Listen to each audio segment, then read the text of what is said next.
እዛ ቪዲዮ ከም ታጥሪ ያለኻ እንዳተወደት ትርከብ ግን ሓደ ነገር ከሓጠቃ ሎሚ ምስቶም ተዓዘብቲ ክትውዕል ዲኻ ወይስ ምስቶም ታሪክ ዝሰርሑ ጀጋኑ ዓለመ ብጫውጫውታ ያተመልያ ዘላ መብዛሕቱ ሰብ ድማ ኣብቲ ጫውጫው ጢሒሉ ይዝርከብ ንስኻ ግን ካብዚኣቶም ክትፍለ ግድን ዝኾነሉ ግዜ እዩ ዕምቆት ዘለዎ ስራሕ ወይ ከዓ ዲፕ ወርክ ዝመረፀ ሰብ ኣብ ውሕድ ግዜ ዓብይ ውፅኢት ይዘምጽእ እቶም ሰባት ተኣምር ዝብልዎ ነገር ንዓኻ ናይ ትኹረት ውፅኢት ጥራሕ ክኸውን ዝኽእል ሎሚ ኣይምሮኻ ሓራውፀዮ ትኹረትካ ኣይትሽጦ ንድሌታትካ ተጠቐመሉ እዛ ቪድዮ ትኹረትካ ንኽትስሕብ ሓጋዚት ኮይና እንተረኺብካያ ላይክ ግበር ሎሚ ሓደ ውሳነ ውሰድ ካብ ሎሚ ጀሚረ ክንደይ ሰዓት ዲፕ ወርክ ክሰርሕ እየልካ ቃልእቶ እቲ ክሰርሖ ትደሊ ሰዓት ኣብ ኮሜንትስ ክፅሓፈለይ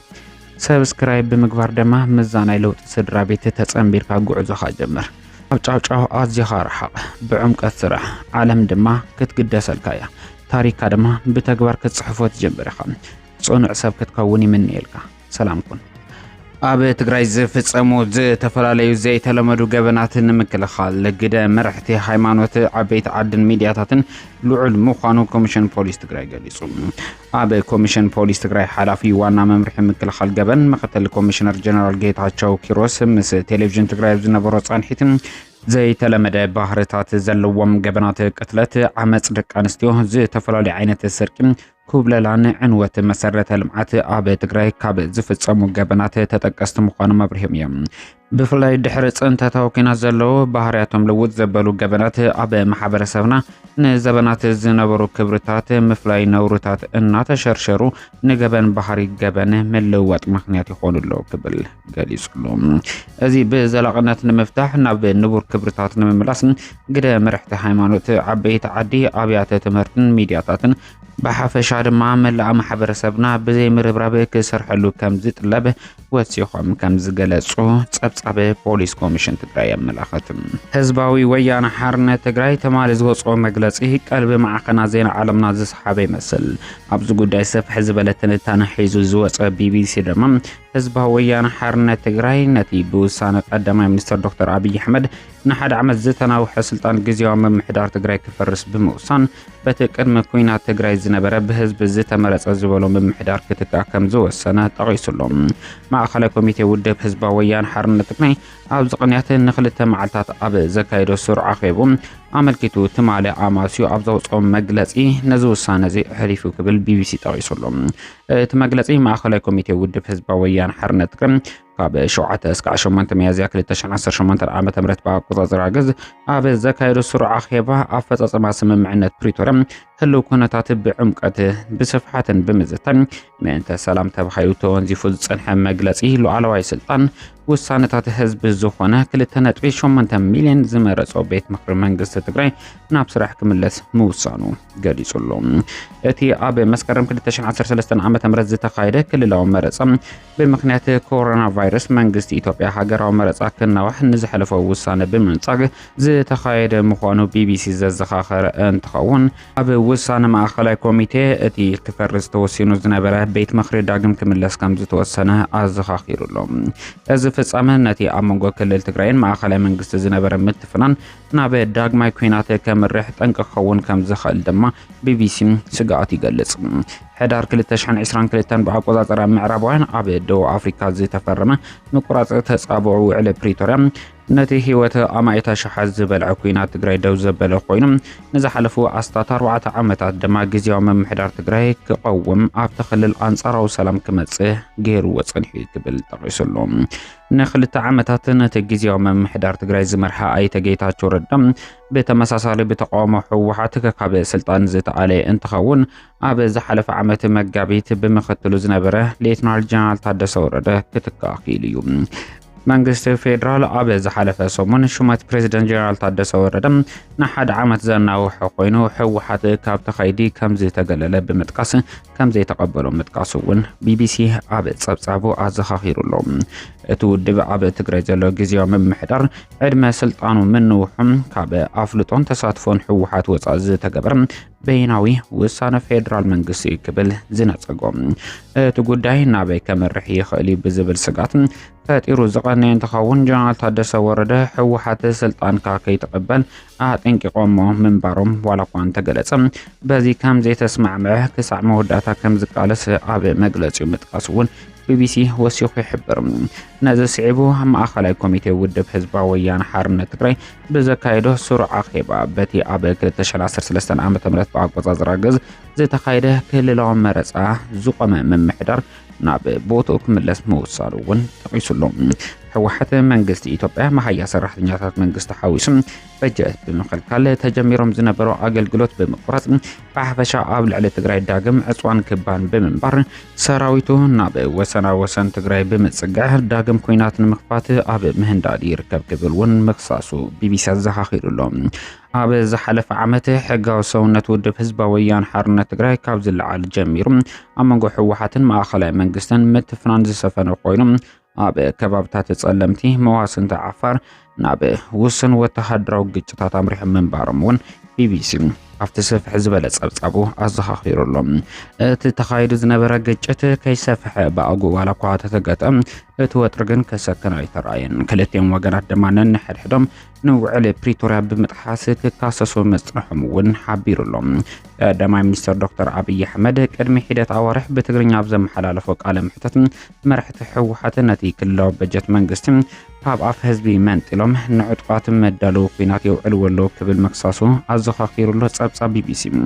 بتوسخ ون بمنجست إثيوبيا زل على حتى وانت أف دجا بحري أسمران عدي سافان أو وترزر كبا خوينن أتيك قدام المنستر حوحات مس منجست إثرات تشاريخو كوج أني دارو لكبل مخصاصون أزخ خير اللهم أمم جل مرحة حوحات منجست إثران علاوي زي خونا ركبة كم زلوس أفزابات زحبرو خوينم نت حزبي زكاة عزلو ركبة بوجن حوحات ركب حزب كبل يجل صار كم زلون صاب بي بي سي عملاخيت اللهم أبتنايت مال مجلس حوحات ون مسقرابة حزبتاتن عدتاتن زتجمر ركب تتناخر مخوانو كم زاسمرلو بي بي سي بصفحه تقيس اللهم إذا حزز الرئيس اللهم السحابة نتي بريزيدنت كزيوم محدار تقرأ زنبرم أي تجيت هاتوردا كاب سلطان زعلي لكونتات زخاخر خويلو كبلون بي بي سي حبير اللهم أي تجيت هاتوردا كاب سلطان نزت علي لمن قد تجلس بعتقات حيلتات زت تدقفن نحجوا أسرار حزت حاسة الديمقراطية وسجوم تقبل تجلس وكم زرعي وانت حبير اللهم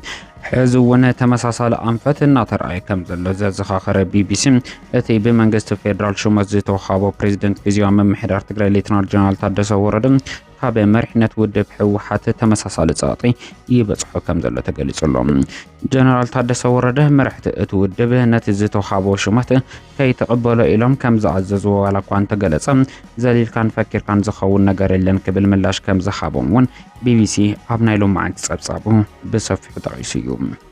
أمرها سراويت مكلخال تجري مسمع خلي كوميتي ودب حزب ويانا حرنا تجري زنبرم آخيبا عد مالك أنا زيت قالسنا لك ألسين نبهراو كبرن حزبنا نسلا زقنا فتسمنا أين مراسعين حدا رأيتهم ما أنت كبري حزب من عدو من زيت تسوي جانو بصوت ندمة فتسمنا أين تألمن أين مراسعين ترح أنت قونسن أتي زيت وسنا له علامة شوتو كسع زوج حزب تجري كابتي جات إموازل كبير فتنان سجمن كسع زلاق كابانا زاد لكل عينة مسوات المكرفالة دلواتنا كبلو كم زوسنك في التخيل اللهم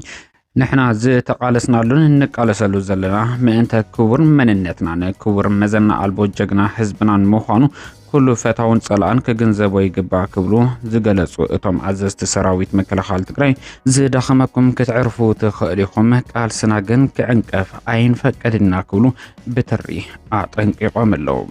عزز تسراويت مكلخال تجري ابز حزوان ناب سراويتم زي تملسوا انتقونو اتي مسمع خلي كوميتي زي تجبر اخيبا امركيتم اسقعت حاتم الزركب سراويت كمخرون زي تفلالي وسانتات كحلفو حساب سراويت مكلخال تجري ون كقب ዝተባሃሉ ቀጻሊ ጉዕዞ እውን ከንጽፉ ትጽቢት ከም ዝግበር ተገሊጹሎም። ካቢኔ ምምሕዳር ዞባ ደቡብ ትግራይ ብማእኸላይ ኮሚቴ ውድብ ህዝባዊ ወያነ ሓርነት ትግራይ ተወንዚፉ ዝጸንሐ ቤት ምኽርን መንግስቲ ትግራይ ናብ ንቡር ተመሊሱ ዕላው ስርሑ ንምጅማር ዝሕለፈ ውሳነ ብሙሉእ ድምጺ ብምድጋፍ ንተግባራውነቱ ድማ ካብኦም ዝድለ ኩለ መዳያዊ ጻዕሪ ከም ዝገብሩ ጠቒሶም ኣለዉ።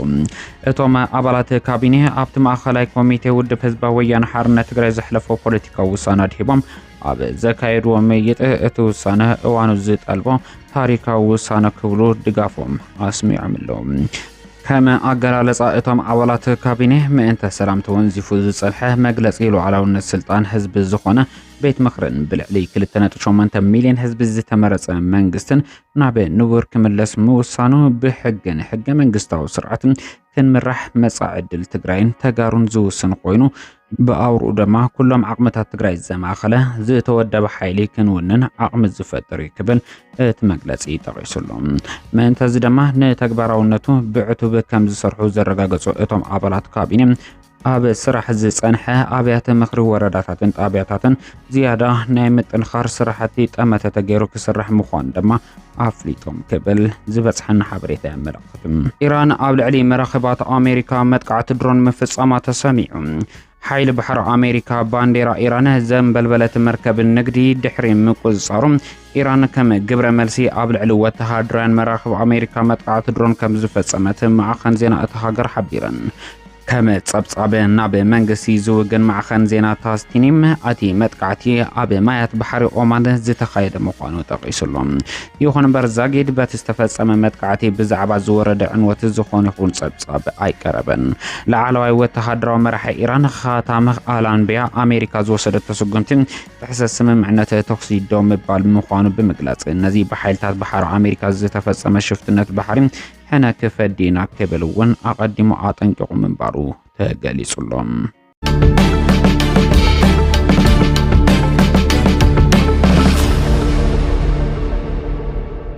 እዚ ከምዚሉ እንዳሃለ ኣብ ቢዝነስ ጸብጻባትና ኣብ መንጎ ኣሜሪካን ኢራንን ዝረአ ዘሎ ሓድሽ ወጥሪ ስዒቡ ዋጋ ነዳዲ ዳግም ክውስኽ ጀሚሩ። ፕሬዚደንት ኣሜሪካ ዶናልድ ትራምፕ ሎሚ ንግሆ ዝሃቦ መግለጺ ሓይሊ ባሕሪ ኣሜሪካ ተወስካ ዝስማ ናይ ኢራን ናይ ጽዕነት መርከብ ኣብ ወሽመጥ ኦማን ከም ዝሓዘ ምፍላጡ ዝጠቐሰ እንትኸውን ትራምፕ ነቲ ዕፅዋ ሴራ ክትሓልፍ ስለ ዝፈተነት ሞተር ክፍላ ብምጥቃዓ ኣብ ትሕቲ ቁፅጥር ክትኣቱ ከም ዝተገበረ ተገሊጹሎም። ኢራን ብግዲኣ እውን ግብረ መልሲ መሃባ ምጥቃስና ዝዝከር እንትኸውን በዚ ምክንያት ዋጋ ነዳዲ ርኡይ ዝኾነ ለውጢ ከም ዘርአየ ተገሊጹሎም። በዚ መሰረት እውን 5.4 ሚእታዊ ወሰኽ ብምርኣይ $89 በፂሑ ዝነበረ ናይ ሓደ ድፍድፍ በርሚል ነዳዲ ዋጋ ናብ $95.27 ክውስኽ ተገዲዱሎም። ኣብ ዕዳጋ ወርቂ ውስን ምቕናስ ዝተረኣየ እንትኸውን ብ0.9 ሚእታዊ ወሪዱ ብ$4790.23 ይሽየጥ ከም ዘሎ ተገሊጹሎም። ቢትኮይን ኣብ ከቢድ ቅልውላው ኣብ ዝርከበሉ እዋን ኣብዚ ሒደት መዓልትታት ውስን ለውጢ ወይ ከዓ ዕቤት ከርኢ ዝኽኣለ እንትኸውን ብ$73,200 ይሽየጥ ከም ዘሎ ክፍለጥ ተኻይሉሎም። ተመን ሸርፊ ወፃኢ ኢትዮጵያ ብማእኸላይ ውስን ወሰኽ ዘርአ እንትኸውን $1 ብ156.66 ብር ተዓዲጉ ብ159.95 ብር ይሽየጥ ከም ዘሎ ዝረኸብናይ ሓበሬታ የመላኽት።